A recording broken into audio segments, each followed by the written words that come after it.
वालेकुम व्यूवर्स, क्या हाल चाल हैं आप सबके। जहाँ रहें खुश रहें, आबाद रहें, आमीन।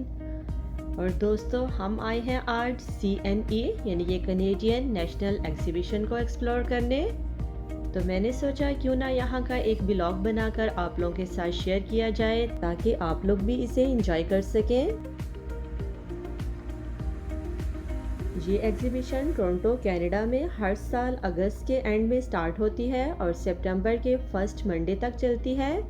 अलबत्ता लास्ट 2 ईयर कोविड की वजह से ये एग्जीबिशन ना लग सकी, जिसकी वजह से इस साल रश मामूल से थोड़ा ज़्यादा था। एंट्रेंस पर ही फ्री सैनिटाइज़र्स और गाइडेंस मैप के कॉर्नर्स थे। हमने भी वहाँ से अपने लिए सैनिटाइज़र्स और गाइडेंस मैप्स लिए ताकि हमें अंदाज़ा हो सके कि कौन सी चीज़ें किस एरिया और किस हाल में फ़िक्स की गई हैं। मैप को फॉलो करते हुए जब हम आगे बढ़े तो सबसे पहले हमें फूड ट्रक्स नज़र आए, जिसमें डिफरेंट कंट्रीज़ और डिफरेंट कुजीन्स की फूड थी।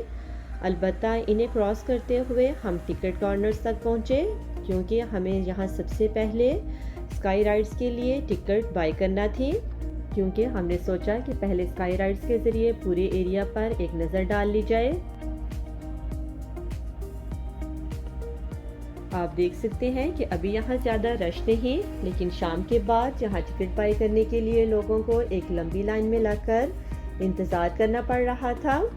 और टिकट्स के लिए भी उन लोगों की डिफरेंट ऑफर्स थी, और एक राइड के लिए एक टिकट की बजाय 4-4, 5-5, 6-6 टिकट्स यूज़ की जा रही थी। हम लोगों ने भी अपनी टिकट्स ली और ये चले हम आसमान को छूने।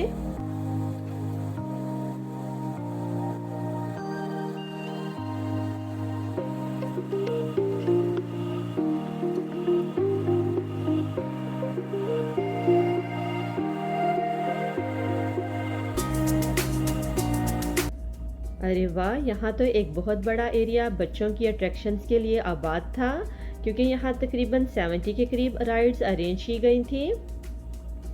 जब हम लोगों ने स्काई राइडिंग स्टार्ट की तब तो थोड़ी धूप थी, लेकिन एकदम से मौसम बहुत ही खूबसूरत हो गया और हमारी इस राइडिंग का मज़ा दुबाला हो गया।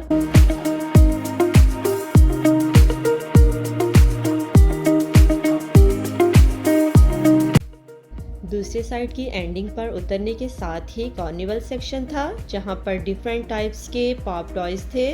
बच्चों का बस नहीं चल रहा था कि वो हर स्टॉल पर रुकें और अपनी स्किल्स को आजमाएं। दूसरे यहाँ पर मोस्टली कैश ही लिया जा रहा था, इसलिए आप जब भी CNE आए अपने साथ कैश ज़रूर रखें।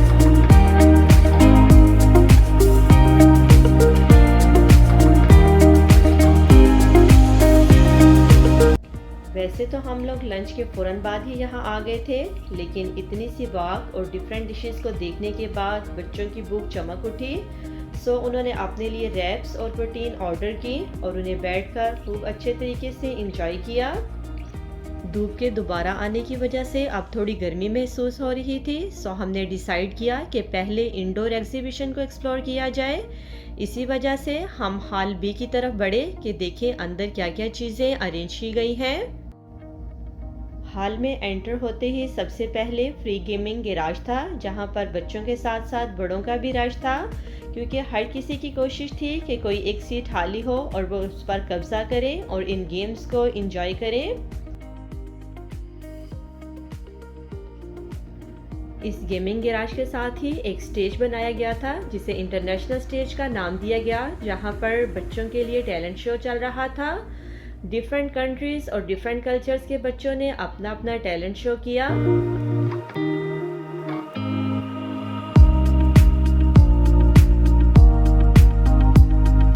स्टेज के लेफ्ट साइड पर शॉपर्स मार्केट थी, जहां पर डिफरेंट किस्म के स्टॉल्स थे। अगर इन स्टॉल्स की विंडो शॉपिंग ही शुरू की जाती तो पूरा दिन भी उसके लिए नाकाफ़ी था, क्योंकि तकरीबन हर कंट्री, हर कल्चर की चीज़ें यहाँ पर देखने को मिल रही थी।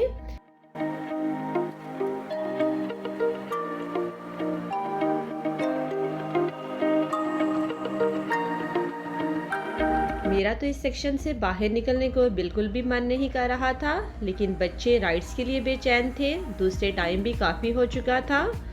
जो ही हम हॉल से बाहर आए तो देखकर हैरान रह गए कि बाहर तो मुकम्मल तौर पर रात हो चुकी थी, लेकिन फिर भी यहाँ पर दिन का समा नज़र आ रहा था। लोगों का रश बहुत ज़्यादा बढ़ चुका था। लाइव परफॉर्मेंस भी अपने अरूज पर थी।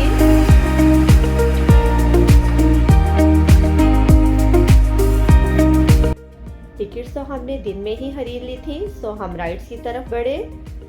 बच्चे जितने एक्साइटेड थे, वहां पहुंचकर उन्हें उतना ही इंतज़ार करना पड़ा, क्योंकि राइड्स पर इस कदर रश था कि एक एक राइड की टर्न के लिए तकरीबन आधा घंटा इंतज़ार करना पड़ रहा था।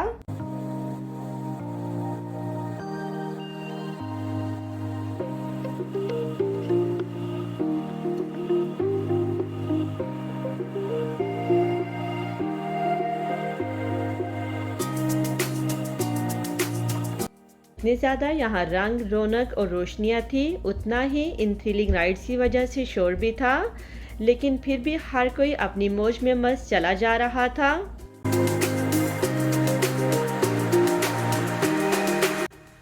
काफ़ी टाइम गुजर चुका था, लेकिन बच्चों को यहाँ से निकालना मुश्किल था। ताहम फिर भी हम लोग यहाँ से निकले, क्योंकि अब भूख से बुरा हाल था। तो हमने सोचा कि पहले क्यों ना डिनर कर लिया जाए। क्योंकि मुझे खुद भी भूख लगी थी, इसलिए मैं उस वक़्त वीडियो रिकॉर्ड ना कर सकी।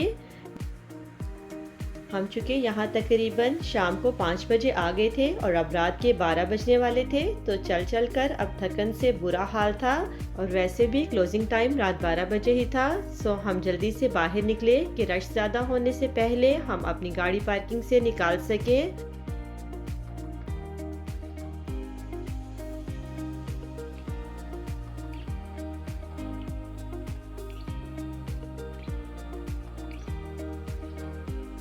बहरहाल जो भी था, आज का दिन बहुत मज़े का रहा और मुझे उम्मीद है कि हमारे साथ साथ आप लोगों ने भी इस व्लॉग को एंजॉय किया होगा।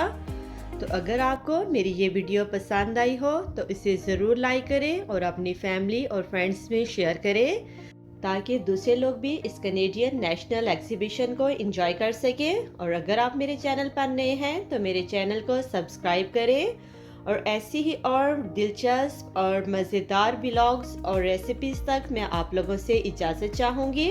अपना बहुत सा ख्याल रखिएगा। अल्लाह हाफ़िज़।